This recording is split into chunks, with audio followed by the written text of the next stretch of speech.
Hello, what's going on? What's going on? Can you hear me? Is the audio good? Can you guys hear me?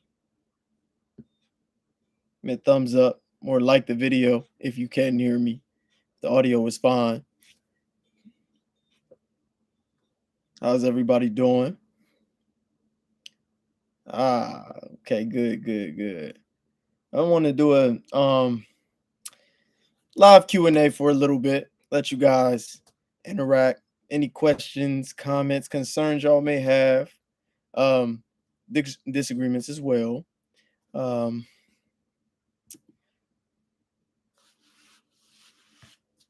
just for those. Just a nice little session to get to know more in depth about, you know, some of the things that I talk about, why I say what I say about certain things, where my perceptions stem from. Just any questions or concern that y'all might have, anything that y'all want to know.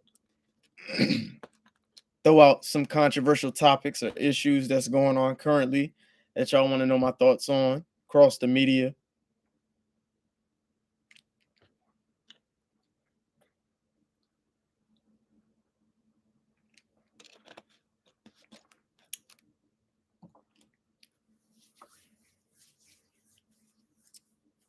What's going on? What's going on?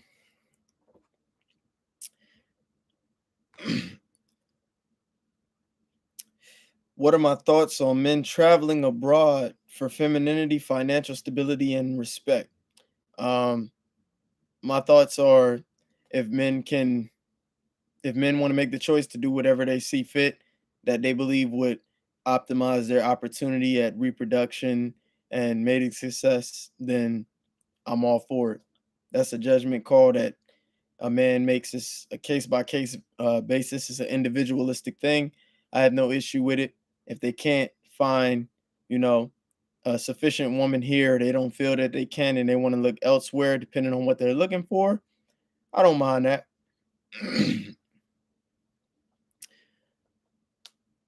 Said I hopped on live when you're doing your workout.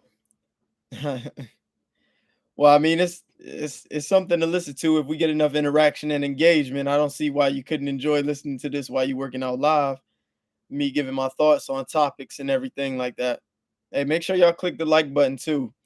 If y'all ain't gonna donate or buy any super chats, at least just click the like button, share the video, show some love. I would appreciate it. I greatly appreciate it. But this session is for y'all, man. This session is for y'all. Whatever questions y'all have for me regarding pretty much anything that you would like to know my thoughts on, whether about me, whether about dating and relationships, politics, um, and y'all can bring up new topics as well. What's going on? What's going on? Is there any hope for the black community or is it deceased? Any hope in terms of what? What do you mean? In terms of what? Had to be a little bit more specific so I can give you a more accurate answer of if I believe there's any hope for the black community.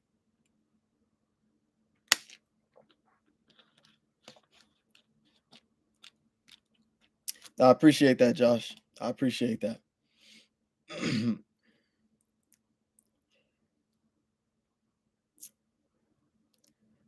What are my thoughts on what are my views on God? Um, that he's the almighty powerful God. It's pretty simplistic.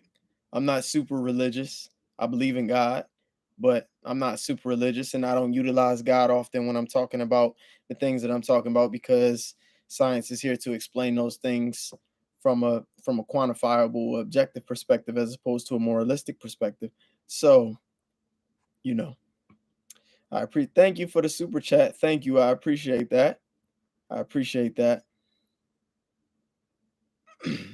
I really appreciate that. Greatly appreciate it. Let me see.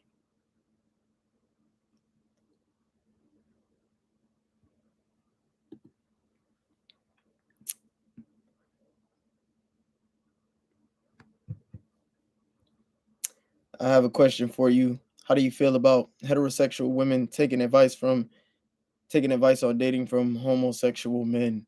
Um, I don't really think sexuality has anything to do with it. It's more so about understanding human nature and understanding the fundamental basis of what makes us attracted and attached to one another. So if a homosexual man has a thorough understanding of psychology and evolutionary um, psychology, biology, those things, then I don't see why they couldn't provide optimal advice. But if you're talking about in general, then most of the time it's probably going to be pandering or simping, as most people do with women. Um, Actually shared your channel with your husband and you agree so much on what I mentioned. God number one, well said. Thank you, Gil. I appreciate that. Thank you. Thank you. Thank you. Thank you. Thank you.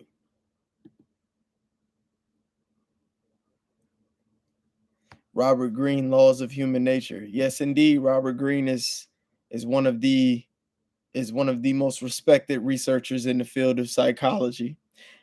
I don't even know if Robert Greene is actually technically a psychologist, but he does have a pretty thorough understanding of psychology, and I haven't read any of his books, but I'm familiar with what he says because you know as I as you know I study psychology, and so I know a lot of the research, and of course I know a lot of the psychologists and philosophers regarding the topics, regarding a lot of what goes on in the field.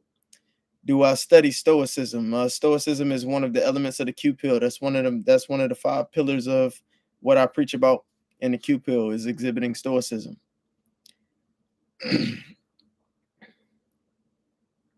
Thoughts on censorship? Should both views always be presented in search for the truth?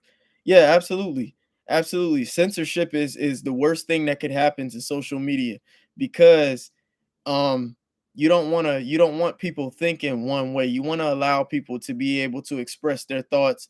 You want to allow skepticism and scrutiny to be present anytime an idea is brought up or an opinion is formulated, and individuals should absolutely be able to voice whatever doubts, whatever concerns, or whatever detraction they may have, the refutes, whether it's accurate or not.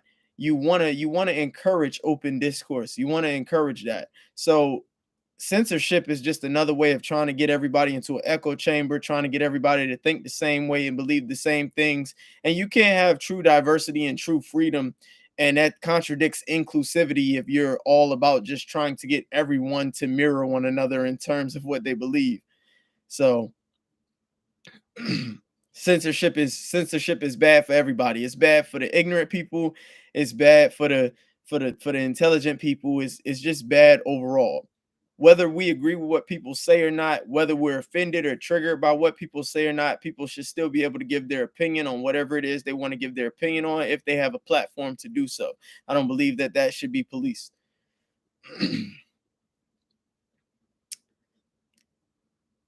What types of books on psychology, female nature do you recommend, and what book on the five Q pillars should I read to expose my knowledge? Or my book. You can read my book.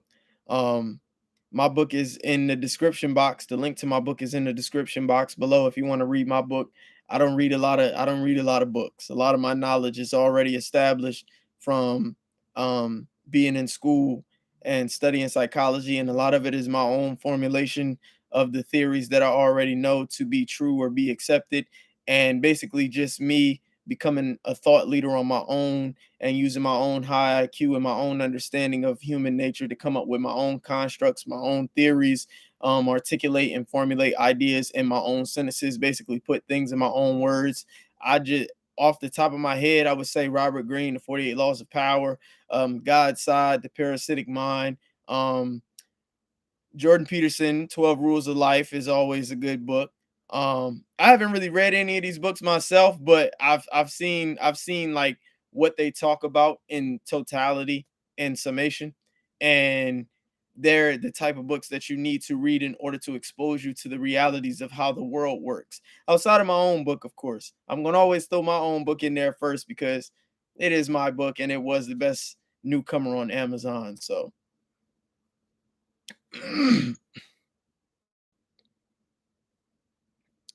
So I understand your viewpoint. I don't think you have done a lot of research into it, but I think they can't really give them good advice because they're in competition with them. From my experience, they accept and act on the gay friends' advice to drastic conclusions. The way you view it and speak on it as far as sipping has opened my eyes to just how much that happens. Think back to when I was pro-choice because I knew that's what women wanted me to be. Well, I don't really consider most people qualified to give relationship advice, if we're being honest. But I'm not gonna limit it to a demographic. I'm not gonna say that it applies to, homosexual men giving women relationship advice. I don't think most people are qualified to give relationship advice. Majority of people don't know anything about being in a relationship or what it takes to optimize relationship satisfaction, if we're being honest. But um, I don't need to research it. I understand human behavior. As long as I understand human behavior, I know the standard rules that apply across any group or any context. And in general, anybody giving relationship advice is going to simp and pander with women. But it is a good point to bring up that they compete with women. But who are they competing with women for? Because if they're competing with heterosexual women for heterosexual men, that wouldn't make sense. Because the men that they're talking to or women that they're talking about or talking to giving relationship advice to heterosexual men, those heterosexual men, it wouldn't serve them any advantage to give them erroneous advice because those heterosexual men are heterosexual. They don't want homosexual men. So that wouldn't make sense in that regard anyway.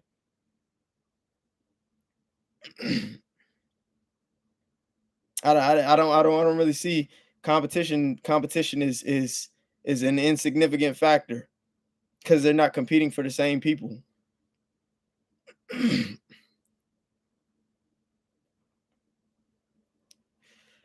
I enjoy your work. Would you say a lot of people, women in general, have a Disneyland perspective of love?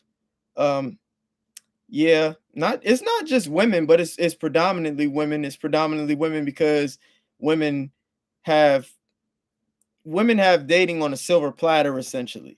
So, it's men who struggle more than women in the dating world because women can get sex a lot easier than men can and women have a lot more options and the average woman has more options than the average man does. So it's easier for her to hold on to the beliefs that everything is idealistic and everything's going to work out and she's going to find somebody for her, fall in love, yada yada yada XYZ. It's easier for women to accept those things because they have more options. So when you have an abundance of options, it's easier for you to believe that it's going to play out the way that you want it to at some point in time. Whereas men have to learn through rejection. Then you factor in the fact like men approach women, they get rejected. They don't have women approaching them the way women have men approaching them. So it's more difficult for men. Men are realists. We have to learn the hard way when it comes to dating. Women don't really have to learn much. That's why they struggle so hard with rejection. That's why they act a certain way when they get broken up. When you break up with them, they don't really understand the work that goes into trying to attract mates because they already have it made. If they're attractive, they don't have to get extra things to make themselves attractive to men. They just have to be attractive and be feminine in order to keep the man. That's really it. Whereas a woman's attraction is multivariate. So men have to develop a myriad of different elements that are attractive to women in order to attract women if he doesn't already look good. And then the guys who don't look good have to work that much harder to attract women.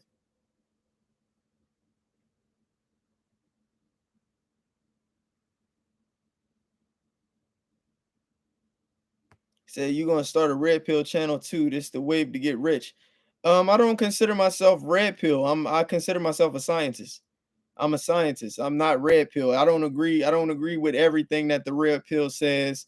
There are some components of the red pill that coincides with the realities of female nature and life in general. But that's why my channel is the Q pill because it's my fundamental understanding of how the world works based on evidence and data. And there are a lot of things. There are a couple things that the red pill advocates for that isn't necessarily true. So I wouldn't consider this a red pill channel. This is Q pill. That's the term that I use. Q pill is not an extension of the red pill. It's its own thing. It's its own thing. It's It's my as a behavioral scientist and as a certified relationship coach and as somebody who studies psychology, biology, anthropology, incorporating all those things to understand the realities of human nature and how that plays into relationships, how that plays into decision making, cognition, how that plays into politics, all of those things. It's a combination of all of those things. It's not simply red pill. It's much more than that.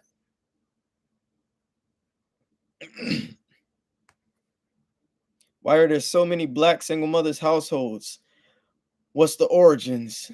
Well, I mean, you have to go back. You have to look at when it first started when it first developed. You have to look at when we first started seeing an increase of single mother households within the black community, and that would be under President Lyndon B. Johnson in what 64, when women were incentivized to stay unmarried in order to receive benefits from the government. That's when we seen an exponential increase in single mother households in the black community around America.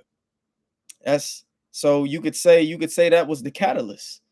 And in many ways that was the catalyst. Prior to that, black families were intact. They were strong. The idea of the nuclear family, traditional gender roles, those things were intact. Those things were still intact. And we did relatively well because family is one of the most important, if not the most important dynamic or factor in being successful, in raising kids who are fully functioning adults, who get good jobs, who end up in places where they're financially successful, able to self-sustain, be self-sufficient. Family is the difference in that. You'll see that when you take especially the father out the home, everything after that collapses. You look at what single mother households lead to across all domains of success. You see a huge decline in the level of competency that single mother household raised children show within society. How can we fix the issues with modern society, mainly modern women in it? It seems as if the tides have reversed. Men are wanting relationships where women are acting like men. No, not in reality. Not in reality. Not in reality. It seems that way, but not in reality. Women are still women. Men want relationships, but women just have an abundance of options that they're exposed to through social media. Women want relationships still. They just want relationships with the type of men that they see that they can attract via social media, and they're much more exposed to higher options, not necessarily in a sense that they can get that higher option tomorrow, but they know that they have higher options that they can choose from, which makes it harder for them to choose who they actually want to be with, because in reality, they live through social media. It doesn't play out that way in real life. The average woman is not walking down the street and attracting a whole bunch of high profile, high status men. So they live through social media. And we see that because social media highlights that. So it appears to be that way. But it's also, feminism, this idea that women don't have to stay when they're unhappy. They don't have to stay in marriages that they're unhappy with. They don't have to stay in relationships that they're unhappy with because they believe that they can do their own thing, they can make their own money, and they can always find somebody better. They believe that the grass is greener on the other side. When a woman finds the guy that she believes is the best for her, she'll stay. She'll stay. It's just a matter of these women seeing that, okay, I got this guy after me, I got this guy after me, I got this guy after me. Most of these guys are trash. Oh, but look, I've attracted this guy. This guy has a blue check, or this guy is a lawyer, this guy is a millionaire, whatever the case may be. And then that's where her attention goes, and that's the guy she's talking to. But that guy isn't looking to commit. He's just looking to explore his casual options. That's it. So these women end up in a cycle of knowing that they can attract the high profile or high status male, but not keep him. So they rather reject all the men that come after them, and then continue to wait on the one guy or one or two guys that they've seen that they can attract. That's what it is.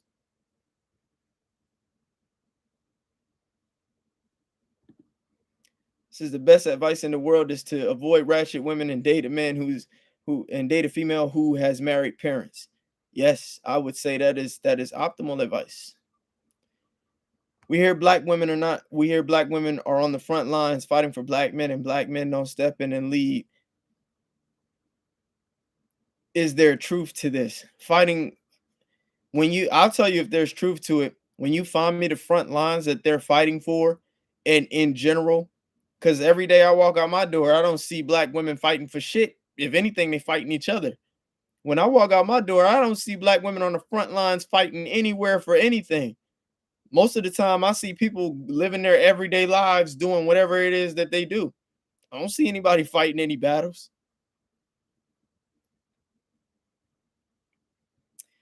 Any advice to dating black women? It depends. What you mean date? Are you looking for casual fun, or are you looking for an actual committed relationship? It depends. I mean, my advice first and foremost would be date a black woman who has a good family, who comes from a strong family background. Her dad is in her life, her mother's in her life. She grew up with both parents. Um, she understands her role as a woman in society. She appreciates that role. She values that role. Those are the first things. And you already know being attractive is standard. So I think white people now are considered black Americans like Italians. I think white people now consider black Americans like Italians that we treat like the French. What do you think of my observations? I don't really see the division among awakened people. I haven't really looked into that. I haven't really made any observations towards or correlations between white people considering black Americans like Italians, or how they treated the French. I have to pay more attention to that. I have to look now that you pointed that out. I have to look at that. But I haven't really seen any correlation or observed that phenomenon in order to make an assessment on that.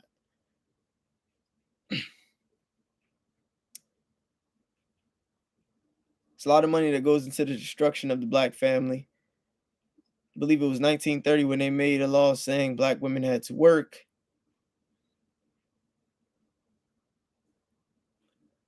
Should people get involved with their coworkers? I don't see anything wrong with that as long as y'all know how to keep it um, business when it's business and pleasure when it's pleasure. Especially if y'all not working a job where it's like if you and your coworker work at McDonald's, then yeah, shit, fucking McDonald's if that's the case. And everyone is just sitting around congratulating single mothers, placing no judgment on if they are actually doing their job or not. Yeah, I mean, that's one of the things that incentivizes women to keep doing the things that are detrimental is the fact that we praise it. We praise the behavior. We tell them that they're strong for being able to raise kids on their own, you know, and it doesn't help the cause because how strong are they when they're at their children's funeral? How strong are they when their children are committing crimes? How strong are they when they're looking at um their children being competent and be incapable of being self-sufficient in actuality? But we pick up and we give them praise for that.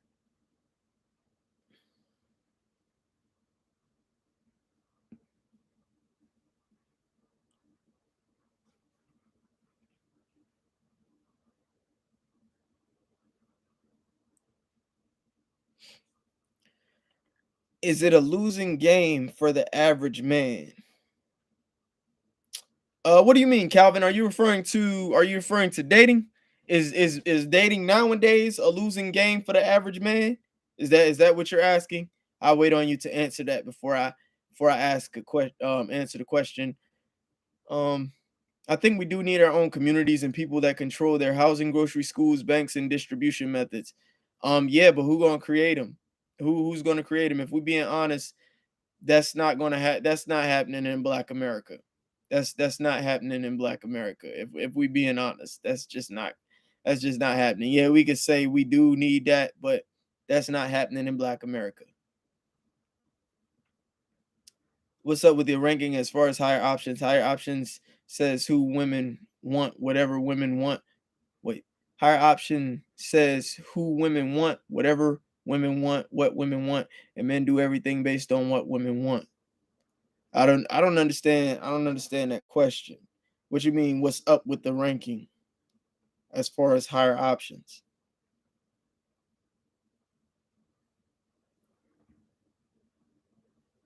Personally, I've come across a lot of guys who lead combos and dating by talking about sex. It's a real turnoff. What do you think is the best way to approach a woman that men what do you think is the best way to approach women that men find attractive? Well, I mean, mischievous manners. Most of the time, guys let that be known because women will place a man in the friend zone, or much more inclined to place a man in the friend zone if she isn't, one, attracted to him, and two, if he don't state what it is that he wants. I don't I tell women, if a guy approaches you and he wants sex, it's probably just because you're not attracted to the guy. If you're repelled by that, it's probably because you're just not attracted to the guy. I've never had the issue of talking to a woman and mentioning sex and she was repulsed by that. Never. I've never had that issue. I typically hear women who don't find a man desirable um saying that. And a lot of times it comes from, women having this idea that y'all need to be courted and need to be, treated special and unique prior to any sexual activity happening, and that's not the reality. It's just you're not attracted to the man. You don't see him that way, and it's disgusting. Hell, most of the time women approach me on sexual energy first. It's one of those circumstantial things.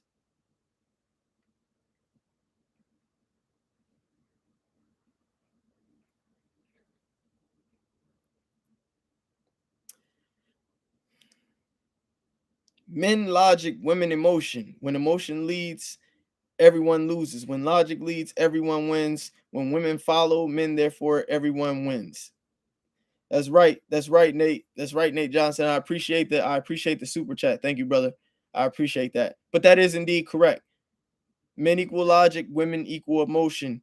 And when emotion leads, everyone loses. And the reason why everyone loses is because when it comes to women, women are only concerned about their well being. A woman is concerned about what makes her happy and fulfilling her desires. She is not concerned about the overall state of everyone else that she's involved with. She wants what she wants when she wants it and doesn't care how anyone else feels or any other intricacies that are involved in the equation outside of her own desires. So essentially, and you see this in politics, um you see this with leftist compromise agencies and scientists, stuff like that, where these women are basically trying to push their ideas, their own subjective biases onto everyone else. That's where it stems from. That's where it stems from. The problem a lot of times with women are they don't like what's going on because it bothers them personally, not because this is the most effective method, or this is the most effective approach in trying to resolve a conflict, or get rid of an issue. Typically, it's some moralistic perspective based on their own value system that they're projecting onto everyone else, and they want everyone else to see the world how they see it because they believe that whatever's going on is bad or wrong because they don't like it. That's typically what you get with most women, and their emotions, what their emotions stem from.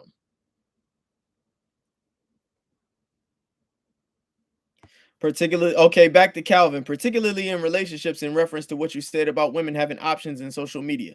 Yes. So what Calvin, what you asked is, for the average man, is it difficult?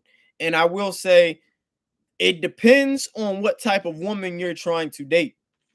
It depends on what type of woman you're trying to date. It depends on what type of women you're trying to date, because if you can date an average woman, see, assortative mating is an actual thing. Most men, most women date people who are similar in looks and features that they are.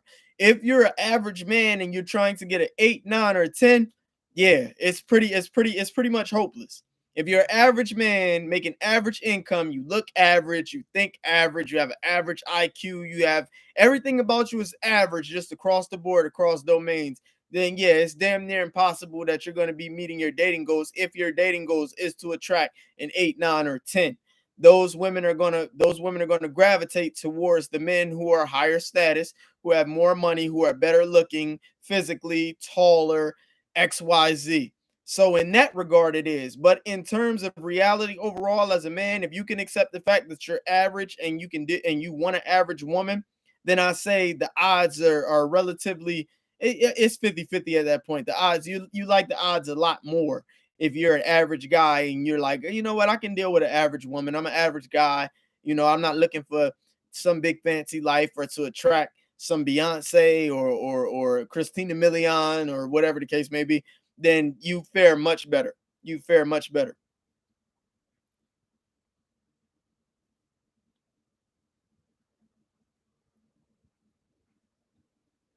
Yes, she said this is true. A lot of exceptions are made when we find men attractive. Yes, that's when women make all the exceptions. I see the problem as masculine, unaccountable black women and Pookies and Ray Ray. Well, I mean, they're unmarried. The majority of the masculine, unaccountable black women aren't married. So the idea is to stop impregnating them. But see, the guys who are impregnating them are no better than they are, and those guys were raised by masculine single black women. So that cycle is in itself going to continue to repeat. The men who continue to impregnate these women and keep the cycle going are the men who are raised by these women. They grew up around these women. They find these women attractive sexually. They don't find them attractive long term, which is natural male instinct, but they still procreate with them, therefore keeping the cycle going. A woman's emotional cycle can and will lead to self sabotaging behavior. Absolutely. So when you say dating or marrying a woman with two parents home, is it the same for men?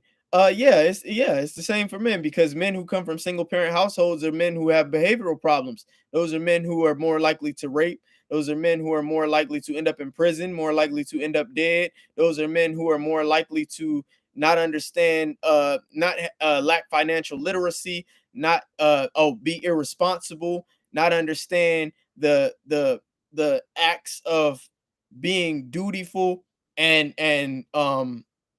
taking care of a household. Those are men who are going to be incompetent in most aspects when it comes to dealing with things effectively, thinking things through. Those men are often led with emotion. They're led by emotion. So yeah, men who come from one parent households, particularly single mother households, because the majority of single parent households involve single mothers, then yeah, you're going to run into a lot of behavioral problems with men when you date a man who doesn't come from a two parent household.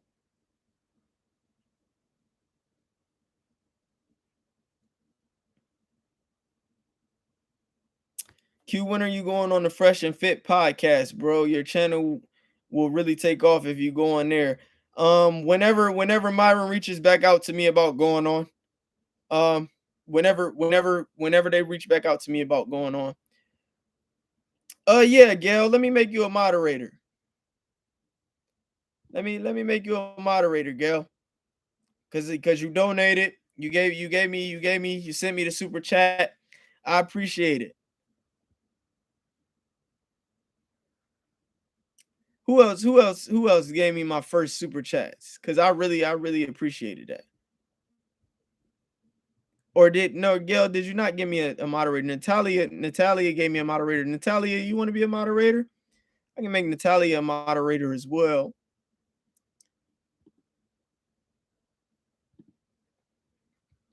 Gotta show support for you guys making me moderate, showing me love. Oh, okay.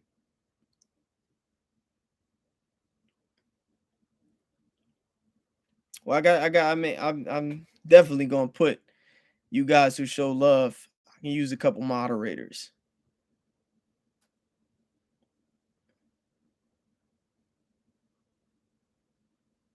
Definitely get the likes up. I appreciate it, American Negro. I get you in right now too. There you go. I appreciate it. I appreciate it.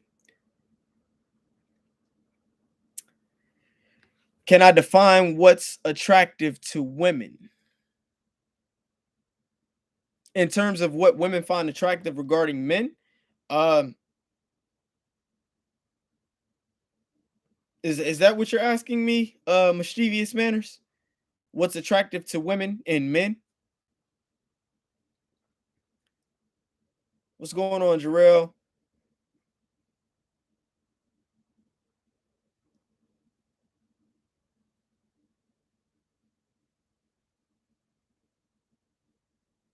Yeah, I didn't expect my shorts to take off the way that they did. But as I told you, for those of you who weren't aware, I was supposed to be on Fresh and Fit. I was supposed to go on Fresh and Fit back in February. I was supposed to go on Fresh and Fit back in February. Um, Ended up not going on. I spoke to Myron. Me and Myron had a couple conversations about it and everything. And I told him when my YouTube channel got bigger, because at the time I only had about 1,000 subs on YouTube. So when I told him my YouTube channel got bigger, I would definitely come back on. So I mean, I'm at 40,000, 44,000 subs now. So we'll see what happens in that regard. Marvin, I appreciate the Cash App. I got a Cash App from Marvin. Whoever Marvin is, I appreciate the Cash App. Thank you, Marvin. Thank you. Okay, so back to mischievous manners. What can you define what's attractive to women? Yes. What's attractive to women is looks first and foremost. Looks are attractive to women, cues of masculinity. So, squared. So it comes down to chiseled faces, high cheekbones, facial symmetry, jawlines, deep voices, anything that's indicative of higher levels of testosterone. The good genes hypothesis. Women find those things physically attractive. Tall stature, muscularity, and then in terms of personality, industriousness is attractive to women, and men who have a knack for working. Athleticism is attractive to women. Um, Men who are disagreeable, fairly disagreeable. Men who are assertive. Men who are dominant. Women find that attractive. um there are a lot of things. There are a lot of things that women find attractive, because attraction is such a complex phenomenon for women. It's much more simpler for men, but for men, I mean, much more simpler for men, but for women it's a lot more complex. So you have the physical components, in which a woman will lower her standards or put up with more from a guy due to that attraction being present, because women don't experience men that they find physically attractive as often as men find women who they find physically attractive. So it's one of those things where the rarer it is, the more overwhelmed you are by it when you experience it. And that's why a lot of times I stress, like, guys, keep yourself up. Of course, there are guys who can't help how they look, but there are things they can do to elevate their attraction by a point or two at the most. So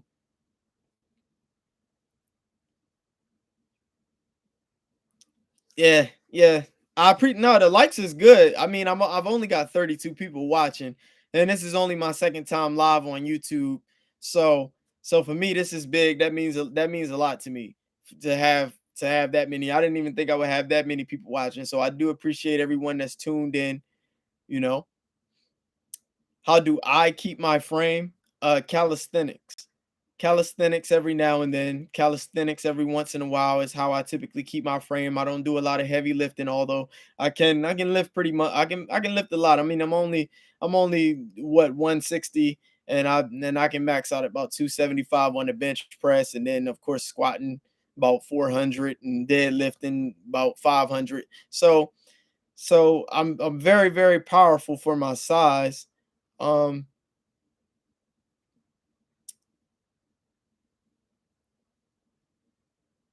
Going to Chanel. Chanel. What is your advice on a man with a two-parent home that has behavioral health problems? That guy should simply seek counsel. Should simply seek counsel. But I mean, it's not often that you find men who come from two-parent households who have behavioral problems. A lot of behavioral problems with men often involve being emotionally impulsive or erratic and violent, and then not knowing how to moderate their emotions. That's typically, or being antisocial. Those are the predominant behavioral issues that a lot of men suffer from. Just being violent, being impulsive and erratic, and then being antisocial. So any guys who suffer from no from that degree of stuff, and oftentimes a lot of those things come with um guys not dealing with or having an effective social life or dating life when it comes to women. A lot of times rejection and having an unfulfilling romantic life results in a lot of men acting out. A lot of men acting out because a lot of times you'll find that in environments where men exhibit behavioral problems, there's a higher competition for women, and those women are gravitating towards whatever men are more competent or are more attractive and more desirable partners in that environment. And the men who aren't receiving any type of affection or attention or having much success with women, those are the men who tend to behave in ways that elevate their status. So violence elevates a man's status. That's why you see a lot of men get into fights. Um, um, they feel like they have to prove themselves, get into fights, rob. They do things to elevate their status, and that's an interesting thing that also happens with a lot of people who suffer from um this antisocial disorder. You'll see a lot of guys who end up going on these shooting rampages and doing things that are extremely disgusting and reprehensible. You see them, you know, they struggle with women. The backstory is something almost tied to struggling with women.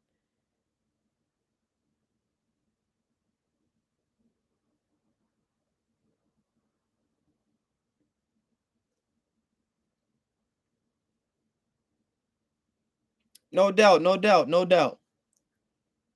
I appreciate thank you. He said thank you for my studies and my work on these platforms. And checked out your page couple weeks ago. Glad I did because your perspectives are on point. Thank you, Drunken Ninja. I appreciate that. Yeah, I do. A lot of people don't know. I mean, a lot of people like. Of course, I'm. Of course, I like to entertain. My goal is to entertain, and I like to combine being real and being offensive and triggering on purpose, along with being, you know, educational and intellectual. I believe I try to incorporate all those elements into one because the realism part and the me being me part me being triggering and entertaining is me. That's me. That's how it is to be me in every day. The people who know me, people who hang out with me, that's how I am when you're around me in real life. I talk shit about people. I make jokes about everybody. The girls that I date, I love to play fight with them, pick on them, mess with them, tease them. I like to do that with my guy friends. We always wrestling and stuff like that. So a lot of me was a realist before I became a scientist. Before I started studying psychology, before I started doing research and studies and all that kind of stuff, I was already a guy who was pretty competitive and pretty triggering and offensive just for the fun of it because I'm 29, so I didn't grow up in the era where everything was hate speech and this that and the third. We used to sit around and talk shit. We used to sit around, make fun of people, have fun, make jokes, do all of those things, and nobody took it to heart. So I still keep that with me, and then all I did was add the intellectual aspect to it, and I do a lot of research. I've done a lot of research. I read a lot in terms of studies, articles. Been doing it for years, long before I got on social media. I've just always been that scientific minded guy outside of actually being an athlete and being just who I am. So it's paying dividends. I'm glad it's paying dividends.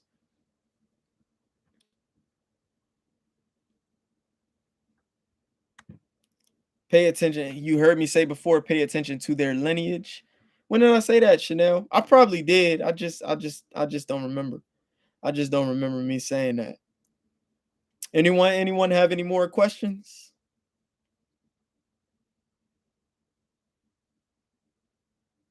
Oh, here we go. I'm sorry, Gail. I missed your question. With the hedonism, lack of morals, values, lack of femininity, masculinity, where you see the West in 100 years, will we fall like Rome? No, I don't believe that the West is gonna fall. I believe history is gonna repeat itself.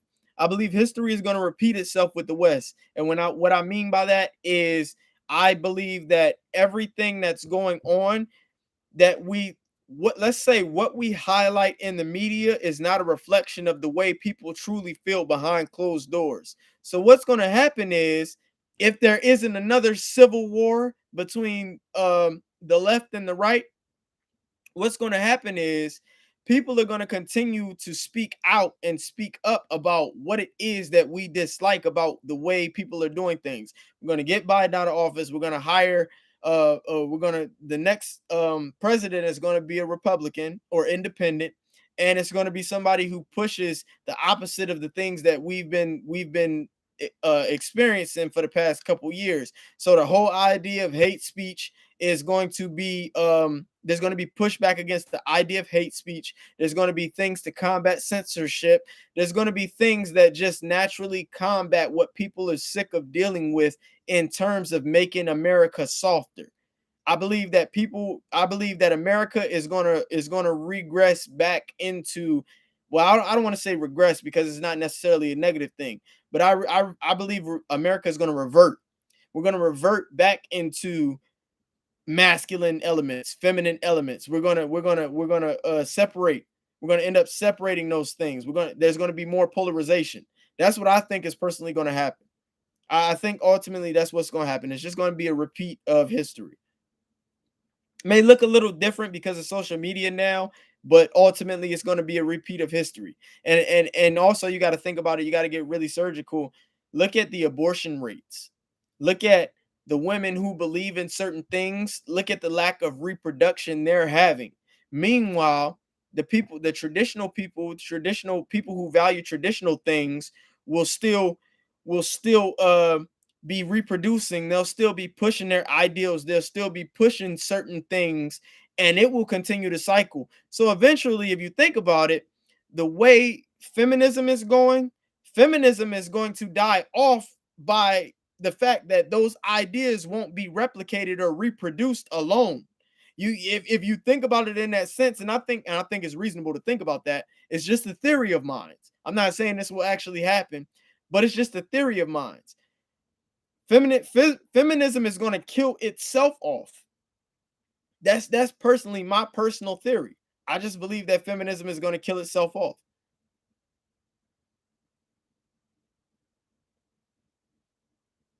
Plus size black women have a huge topic on your plus size black women have been a huge topic on your platform. What is your advice for plus size women who are partaking in a healthy lifestyle? Um I would just encourage them to keep it up. It's not an overnight thing. It's not an overnight thing. I would just encourage them to keep it up. And again, it's relative to whatever your targeted dating demographic is. Of course, you want to be healthy for yourself because that promotes a long life. That promotes a longer, healthier life. But if you're talking about expanding your dating options and having access to more high profile men or more desirable men, then it's just a work in progress. And of course, you have to deal with your biological clock. So if you're overweight and over 30, or you're overweight and over 35, then chances are you're probably gonna have to settle for a guy who's not, you know, who's not that. You're gonna have to settle for an average guy, regular guy, because that's what you are on the dating market. You're worth an average guy. And that's just the harsh reality of it. But in terms of your own health and improving your own health for your own sake, in terms of living a longer, healthy life, keep at it. Just keep working out. Keep working out. That's the only thing I can tell. That's the only thing I can tell you. That's the remedy. Eat healthier, work out, get your body right. And then you can find men who are, 40 plus, who would love to have a good looking 35-year-old wife who's in shape. She got a good head on her shoulders. She's feminine. There's a lot of men like that. There's a lot of older men who would love that. A lot of older attractive men who would love that type of woman, as long as she keeps her body in shape. So just keep working out.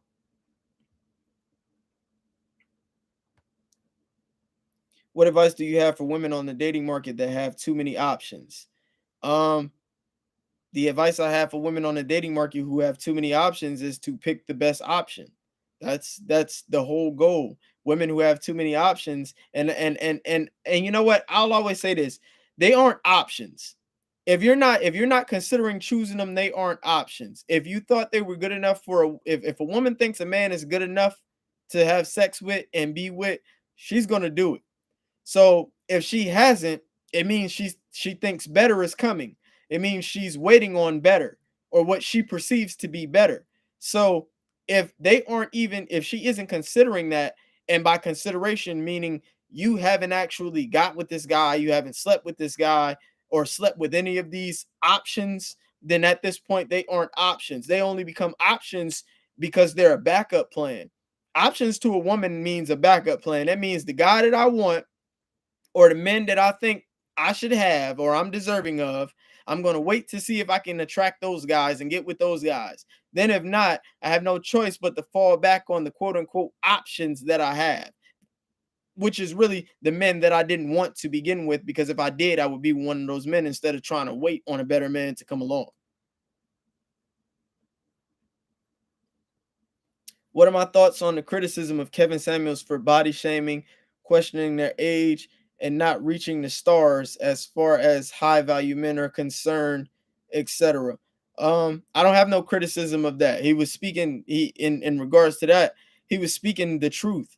He was speaking the truth. I never have a criticism of the truth. I don't care how it's delivered.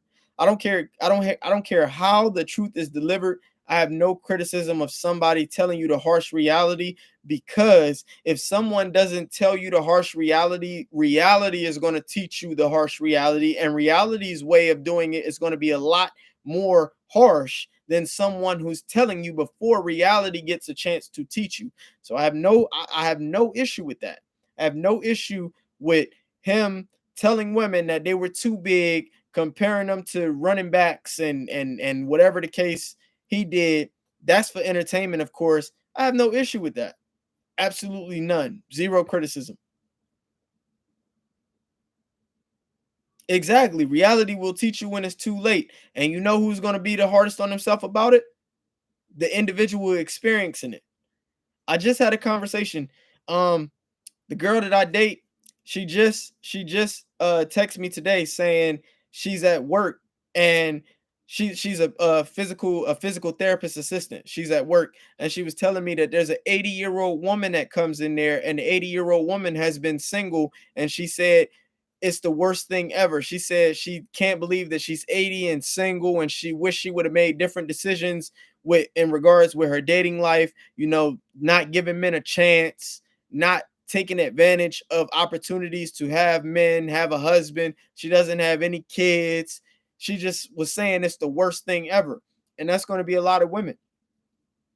That's going to be a lot of women. A lot of women are going to be doing that, going to be experiencing that, and going to be understanding that, it's too late for me, and going to be feeling, you know, the downside of that.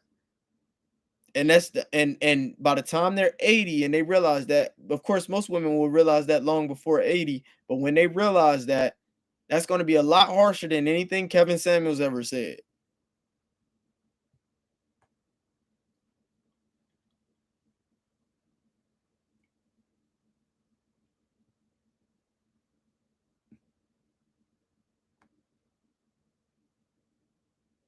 No problem, Quincyology. Is being beta male the new light skinned brother behavior of modern society? Oh, the majority of men have always been beta males, Jarrell. That's not anything new. That's not anything new. We got to understand one of the things we need to understand about what's going on right now. None of this stuff is really new. This stuff has always been. The majority of men are going to be beta males because the majority of men don't have what it takes to attract the most beautiful women. The majority of men don't have the leverage that it takes to attract the most desirable women. So the next best route, the next best course of action is to be behave beta, or behave in ways that we would consider or associate with being beta male. They have to be. They have to be because they don't have the leverage to not be.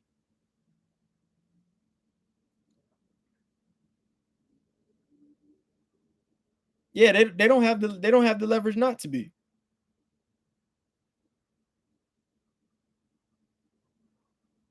thoughts on instantly dropping a woman when she withdraws affection, e.g., physical, verbal, sexual.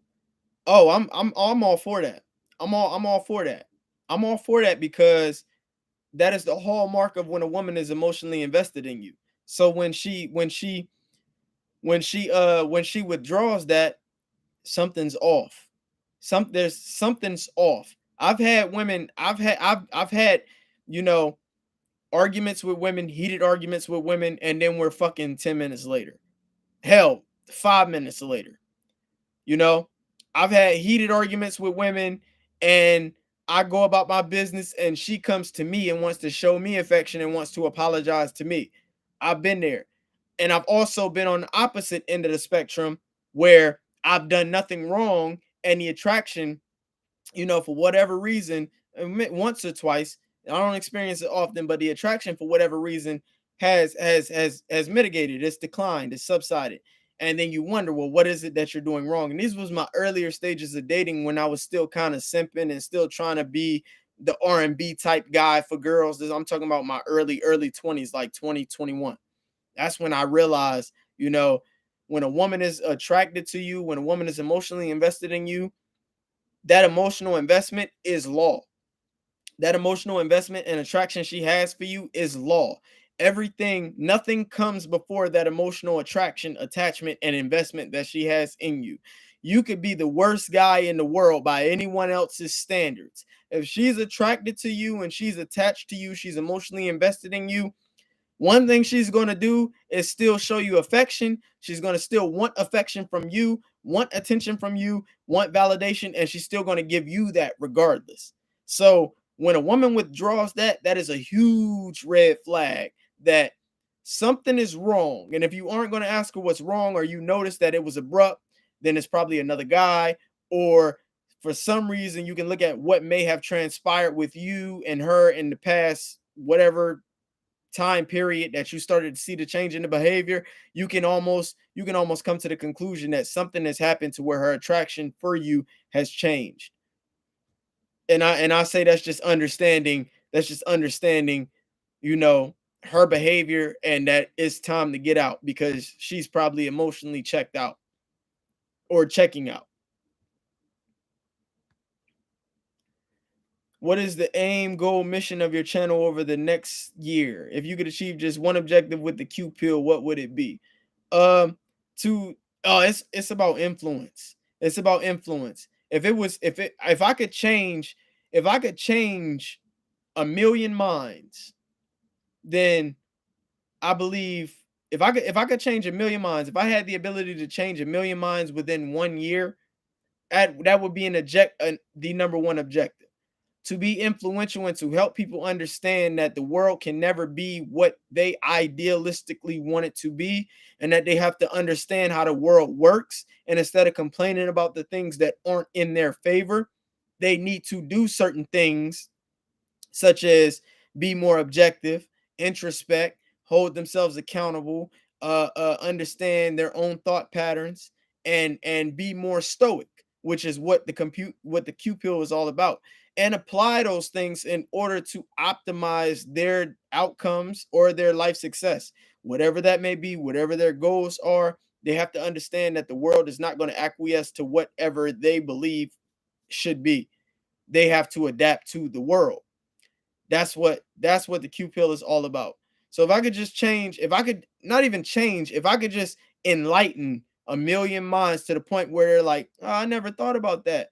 Thank you. I appreciate that. I'm going to definitely take that into consideration. Then that would be goal met, mission. That would be mission achieved for that 1 year.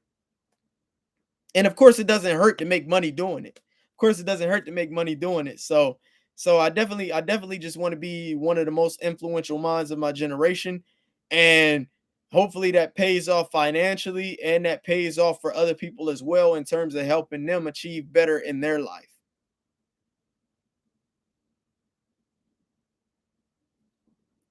Do you believe that women don't love you? They love the feeling they get from being with you. Um, Not necessarily. It depends on who you are. It depends on who you are, and it depends on what they're looking for. Both are true, Both are true, but it's a matter of what it looks like. It's not, it's more of a case by case basis thing. I won't actually state in general that they love what they get from being with you, because if you're a guy like me, the only thing you get from me is some good dick and some laughs and a fun experience. Like, I make the women who deal with me, the experience is exhilarating. We gonna have fun. We gonna fuck. We gonna have fun. We gonna fuck. I'm gonna teach you shit. We gonna have fun. We gonna fuck, and I'm gonna teach you shit. So, so it's not, it's not about me giving you all the attention and validation, telling you you beautiful, you my world, you this, that, and the third. It's about me being on my mission and you wanting to accompany on my mission and support me on my mission. And I tell any woman I date that. But then you have guys, they'll do things like hype a woman up. They'll do things like pedestalize a woman. They'll do things like make that woman the center of their universe. And when they make that woman the center of their universe, then yeah, you could say that woman learns to be with that man because she likes of the way he makes her feel. But she won't stay with that man because the way he makes her feel is more of an intimate element as opposed to a sexual element. And the sexual element is what still comes first in any part of human nature. At the end of the day, what matters most is how sexually attracted she is to you.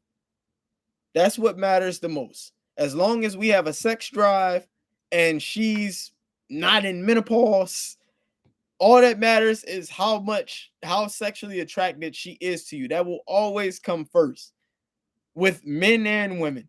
So if you can, I'll say women, they do love you, especially if you putting it down right, and especially if you have things going for yourself, and they love being a part of your life and your journey.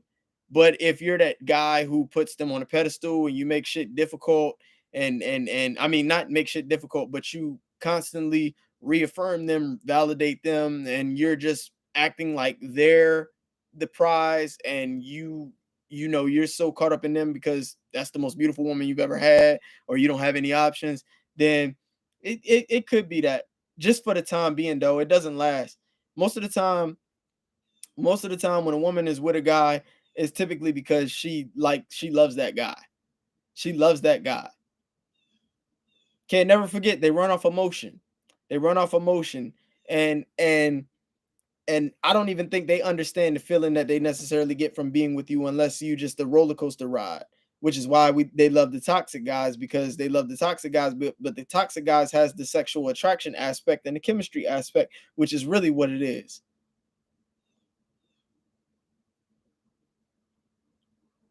I'm sorry that he said she's not in menopause. Thanks again. Yeah, I'm sorry. Is stay true? You a guy? You a guy? Stay true, or is that a woman? Is she being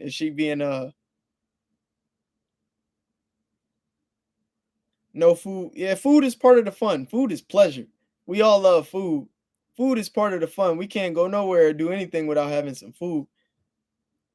Oh, okay, you a guy. Oh, okay, okay. I didn't know if you was a woman, saying like she's not in menopause. Thanks again, in like a sarcastic way. I thought you might have been a woman in menopause or something. I thought I might have been offended. But if you a guy, no doubt, no doubt. What's the best way for a guy to get over a woman he's no longer dating? He should be dating a new woman. He should be dating a new woman. That's the best way to get over her. You should be dating a new woman. And you know why I say that? Because we're not like women to the point where we release the amount of oxytocin that we produce. The reason that we struggle to get over a woman is because that woman is still attractive, and we're territorial still. That vasopressin is still active. We don't want to think about that woman being with another guy. We don't want to think about that woman getting her back broken by another guy. That's why that vasopressin has us territorial over that woman. So what we have to learn how to do is figure out what else we can do to get that vasopressin redirected to another woman, so that territoriality dies down with the woman that we were once territorial over, and now we have a new woman that we can be territorial over. That's what it comes down to. You just got to get a new woman. Got to get a new woman.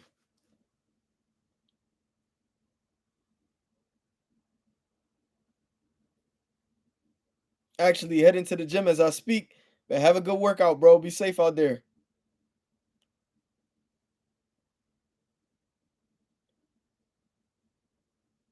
Yeah, I found that out quick. I found that out quick.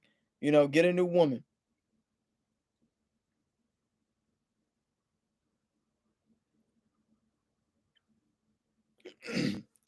How important is cold approaching to me personally?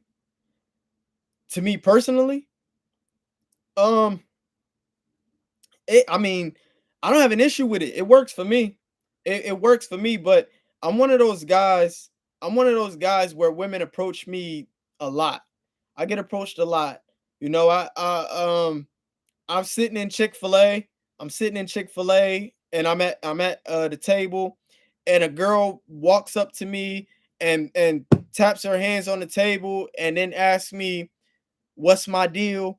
And I'm like, I'm sorry, excuse me, what are you talking about? And she's like, do you have a girlfriend or what? And I'm like, yeah, I got a girlfriend. And she's like, oh, she was like, okay, because I was like, he is fine as hell. He's too fine to be sitting here without a girl. He must have a girlfriend. I mean, things like that happen to me. I walk into a restaurant, a girl is staring me down. I look at her, I give her a smirk, and I go on about my business. And she walks up to me and says, "I know you see me staring at you. You just gonna make me stare at you." She was like, "You see me staring at you. You know I want to talk to you." Like that kind of stuff happens to me often. So cold approaching for me is no issue. I cold approached a girl I cold approached a beautiful North African girl with a who had a boyfriend at the time, and the first thing she said to me was, I have a boyfriend. And then she looked at me and said, oh, she was like, but you fine. She was like, you're really fine. And I ended up walking with her. This was on my college campus. I ended up walking with her to her class. And by the time she grabbed lunch, we sat down. She was saying that the guy wasn't really her boyfriend. You know what I'm saying? She was saying that they've been talking, but they having issues now and this, that, and the third. So cold approaching for me works. So I don't have an issue with cold approaching. I can cold approach. I know most women are going to find me attractive when I cold approach them, and I know how to keep a conversation going. You know what I'm saying? So cold approaching for me, it's not important because women approach me a lot, but when I feel the need to approach, I'll cold approach.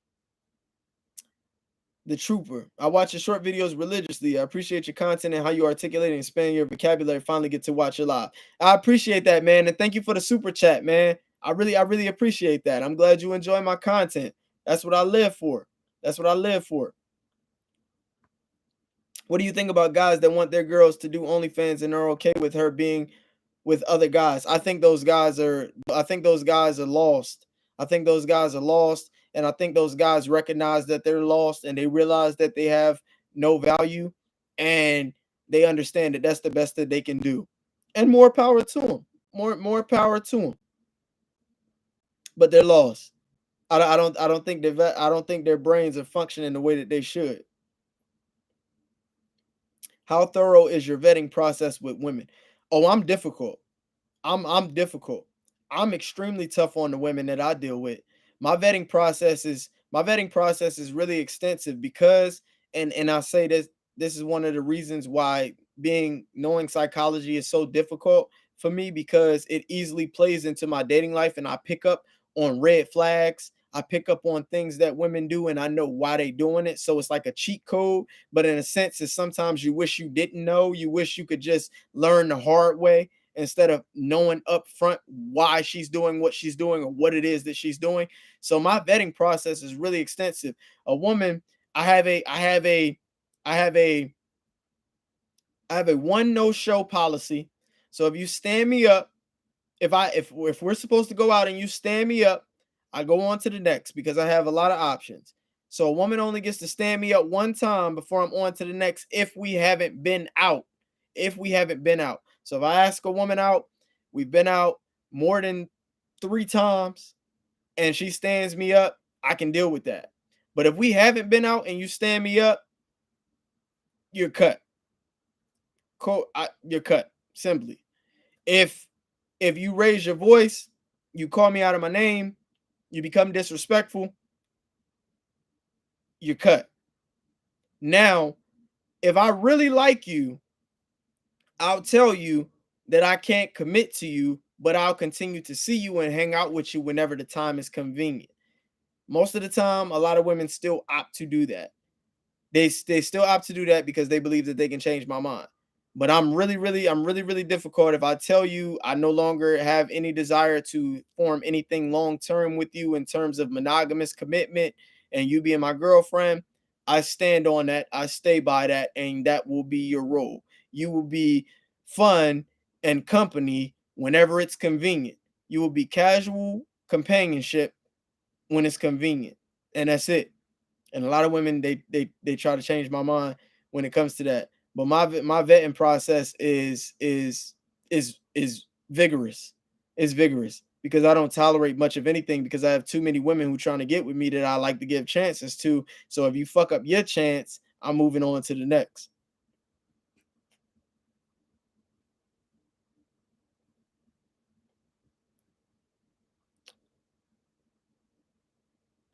Women care a lot about looks. It's just a fact. Yeah, women care a lot about looks. Looks is everything.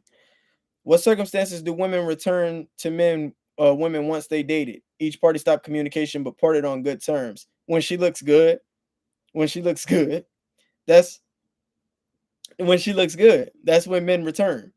When she looks good is when she returns. I appreciate the super chat, Quincy. Um, Real question. I'm 29 and my man is 50. He really looks like he's 40 and he did everything in the beginning to get me. Now is like too comfortable. We've been together 11 years and have a 9-year-old daughter.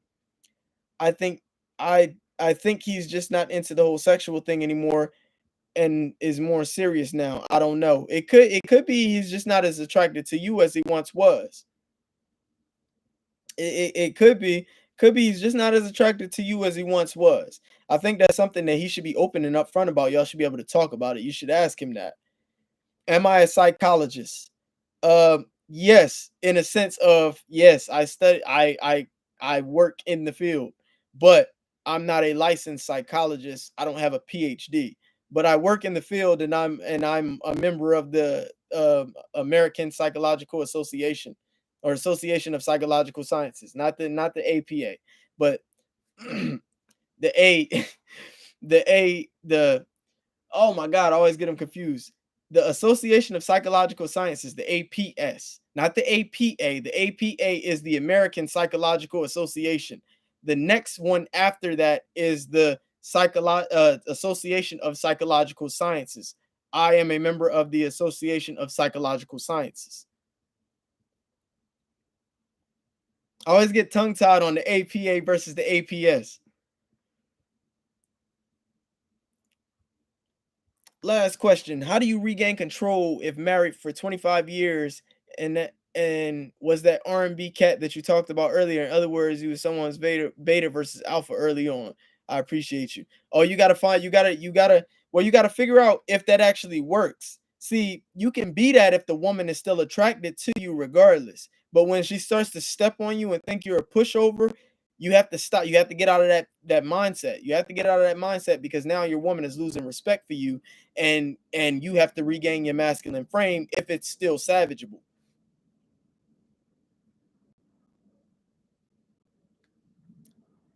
So you say that a woman is there to aid you on your mission. What about the woman's goals and aspirations? Do you make room for that? It sounds one-sided and self-serving with all due respect.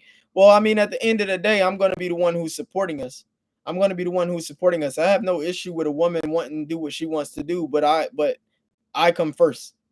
It's not about her and her aspirations. A woman's aspir That's why I deal with women who want to be wives. Because if you're dealing with a woman who wants to be a wife, then her aspiration is to be a wife.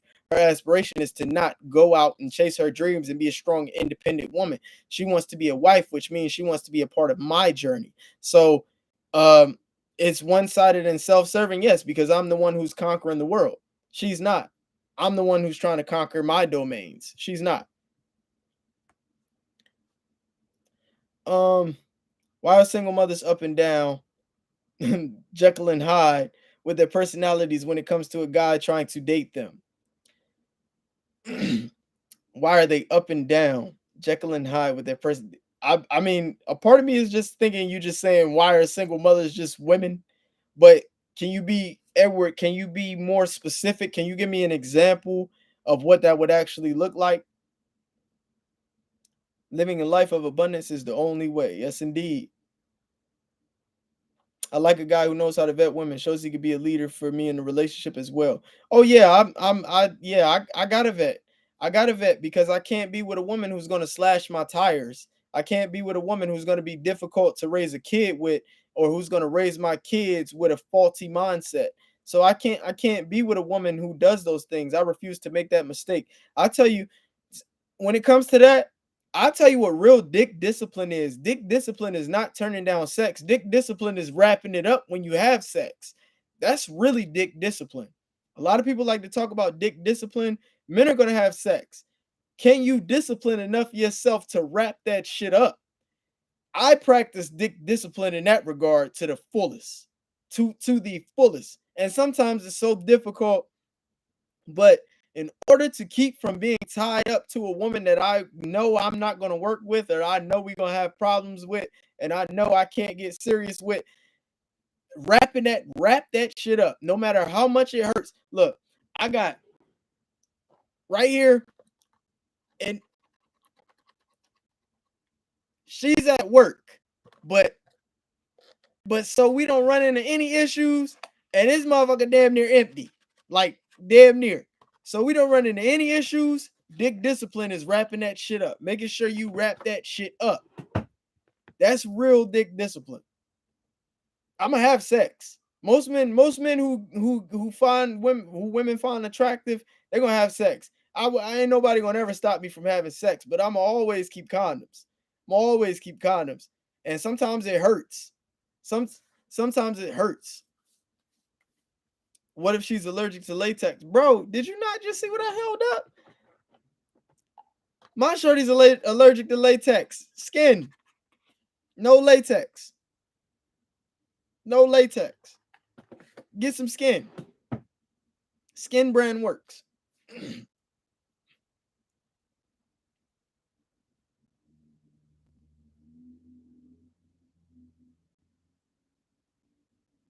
Now I'm not gonna lie. If I really like her, I really fuck with her.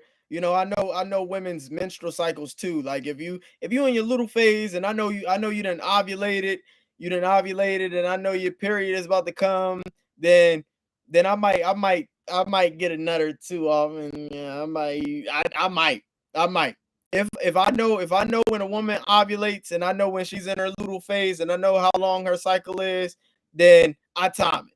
I time it. I time it.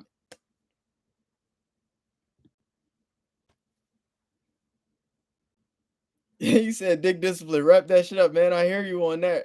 Wrap that shit up. It hurts because, man, booty be fat, and with a small waist, man, it hurts to use a condom. Yeah, it does. It's a pain. It's painful. It is so painful to go get that condom. I'm telling you, that's real dick discipline. That's why I said that, because it hurts. It hurts. I hate it. The dread it. And I'm not the one that women ask to use the condom. I know I have to use it so I don't run into that issue, because women love, like looks matter. When you attractive to a woman, she don't want you to use a condom. And I've been down that road so many times where they don't want me to use a condom, and I'm like, nah, I gotta use a condom. So I gotta use a condom so we won't have no babies. You know what I mean? Like a girl that I've known for years. She's really attractive. She's really attractive. She has like 400,000 followers on TikTok. She's really attractive, and she came to see me. She came to see me, and we had never had sex. We was actually talking long distance for like 6 years, and she flew out to see me. She lived in Arizona. She flew out to see me. She flew to Pennsylvania to see me, and we had sex, and I was about to put on a condom, and she was like, "I'm on birth control," and I was like, "Okay, what that mean? I still got to put on a condom." Like, you know what I'm saying? And she got offended, like she got offended, and I'm like, "I got to put on a condom," so you know what I'm saying? Just because, like, I got to exercise my dick discipline. She did not like that. She did not like that. She wanted me raw, like, and I can't lie, she's gorgeous. So it, but yeah, they get mad. I was like, man, fuck that though. Gotta exercise dick discipline. Yeah, we don't need no baby. I'm pregnant. We don't need nothing. No pregnancies, no STIs, none of that. We don't need none of that.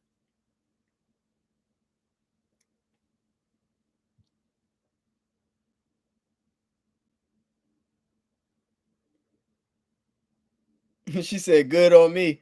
Hey, it's difficult, mischievous manners. But anybody else got any questions? No, I've been on here about an hour and a half. I'm about to go get some food now. Um, hey, that's a real statement though. It does help. It does help so you don't ejaculate quicker. It does help. That's a valid statement. They should respect that. They should respect that honesty. So this is scientifically proven. If I put this on, I last longer, which means you get more. You get more satisfaction.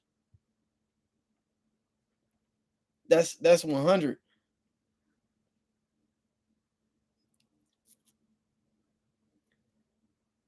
But if y'all don't have any more questions, I'm gonna go ahead and hop off because I gotta get something to eat. I gotta get some lunch, man. What's is damn near dinner time now, but I gotta get some. I'm about to make this rotisserie chicken salad. No doubt, no doubt, no doubt. Um, when is the next meeting lesson? Um, I'll be back on here in a few days. It won't probably Monday, Tuesday, sometime next week. I'll get back on here live and chop it up with you guys. Um, I'm actually going to join the StreamYards thing so I can do some live shows on here. I got to get the StreamYards thing set up because I want to do some live shows on here so you guys can actually come. We can start doing some live streams talking about what's going on. And my live streams is about to be epic. So y'all got to make sure y'all tune in when I start doing my live streams instead and as opposed to the reaction videos sometimes and stuff like that. I'll go live and talk about that kind of stuff. Um I appreciate that, Edward. Appreciate it. Man, listen, I appreciate all the love and support and y'all coming on here asking questions and the super chats. I appreciate it so much. Thank y'all, man. Thank y'all. So I'm about to log off this. Y'all enjoy the rest of y'all day. Y'all all be blessed. Y'all be safe. I'ma holla at y'all, man. All right. All right. Take care, y'all.